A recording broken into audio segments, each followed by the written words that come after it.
As a retail investor, I'm sure you've heard of the SEC or Securities and Exchange Commission. They're actually on your side as an investor. If you ask Elon Musk, he might give you a different answer. The SEC requires companies to file a 10K, 10Q, 8K, Forms 3, 4, and 5, and lastly, a Form 144. In this video, we will go over all of these filings and why you as an investor need to know what these are, as going through these all play a part in doing proper due diligence. In this video, we will go over all of these filings and why you need to know what they are. Welcome to Wealth Gambit. On this channel, we cover the latest stock trends and research. If you like that type of content, be sure to like and subscribe. It shows that around 80% of you guys watching aren't subscribed, so if you want to see more videos like this, be sure to do that. Also, please note that we are not financial advisors, so always do your own due diligence. Before we move on to the SEC filing, let's first take a look at what the SEC is. SEC, or Securities and Exchange Commission, is a government agency responsible for the regulation of the securities markets and protecting investors. Basically, the SEC is there to protect the investors from companies that are not being transparent to people.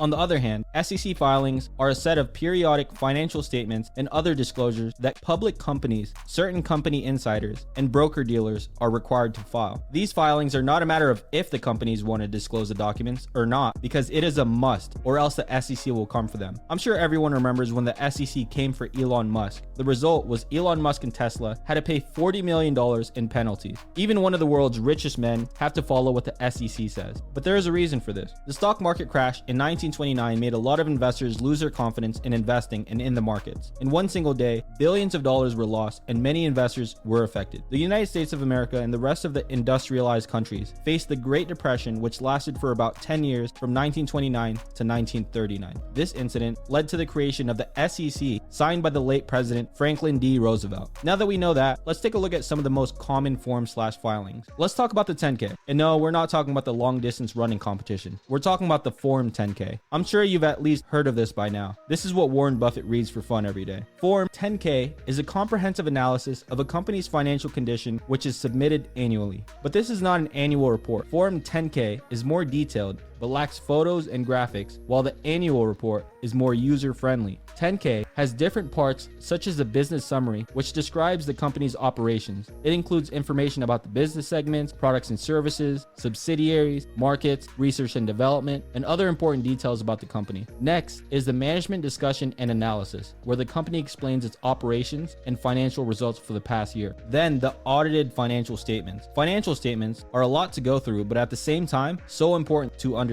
Financial statements include balance sheets, income statements, and cash flow statements. There are also additional sections that include the company's management team discussions and legal proceedings. Next up, we have the Form 10Q. Form 10Q is basically a shortened version of 10K, which is filed quarterly. But unlike Form 10K, financial statements in 10Q are unaudited, which means it is not yet checked for accuracy. Basically, it's not yet finalized. In addition, the information required in Form 10Q is less detailed. Most investors are interested in the Form 10Q of companies and look at their working capital and account receivables, which are factors that affect a company's inventory, share buyback, and even the legal risk that the company faces. So if you want to dig deeper and identify what makes a company weak, this form could help you ace an investment decision. If you need a more precise update on the company and its current situation without the alteration of media and sell-side analysis, then you should check out its 8K forms. Most of the company's changes are clearly defined by the SEC. These are found in 8K forms, as well as simple events like the release of new products or upgrades. Not just that, but Form 8K discloses legally standardized data that must be honest, accurate, complete, and prevents sample selection bias. Sample selection bias happens when non-random data is chosen for statistical analysis. With this being said, Form 8K provides records that are valuable for financial research and analysis. If you want to know how much the company management officers earn and the perks of being part of that company, then proxy statements are your best friend. Proxy statements are presented prior to the meeting of shareholders, and these can be found on the Electronic Data Gathering Analysis and Retrieval System, or EDGAR for short. This is the SEC's electronic filing system. Proxy statements are filed before the election of directors and approval of other corporate actions, which are all done through shareholders' vote. What is the purpose of proxy statements? Common stock investors have the right to vote. Usually it is one vote per share. Proxy statements, which are required by the SEC, give shareholders the necessary information they need so they can make informed decisions at company meetings. Let's move on to Forms 3,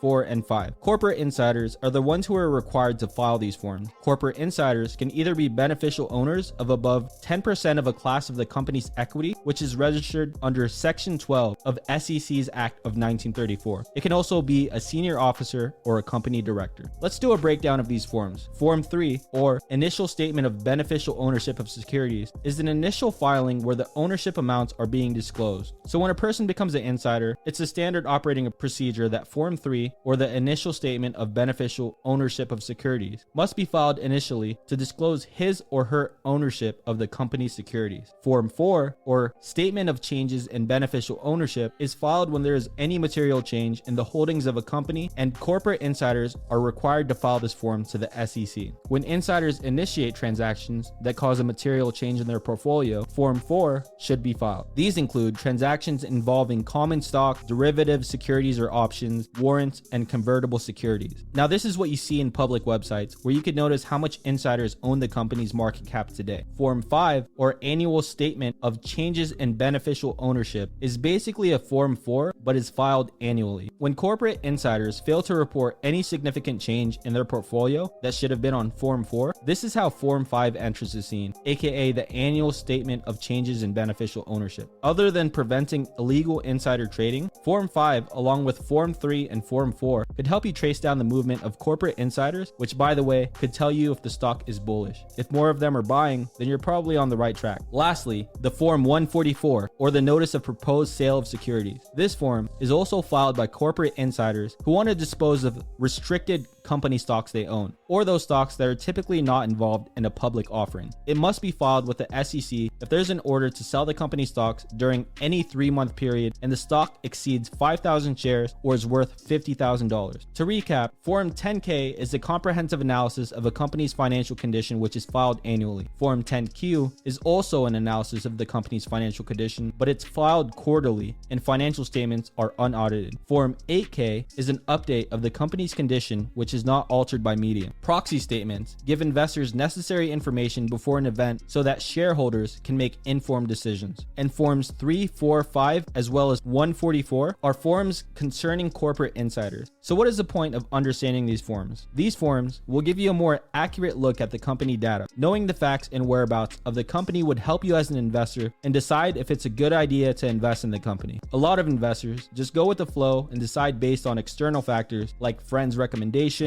company simple statistics, and some people even just buy the stock price because it's relatively low to other stocks. Hopefully, this video helped you on your journey. Please remember that we are not financial advisors, so always do your own due diligence. That being said, be sure to like and subscribe if you want to see more videos like this. And until next time, peace.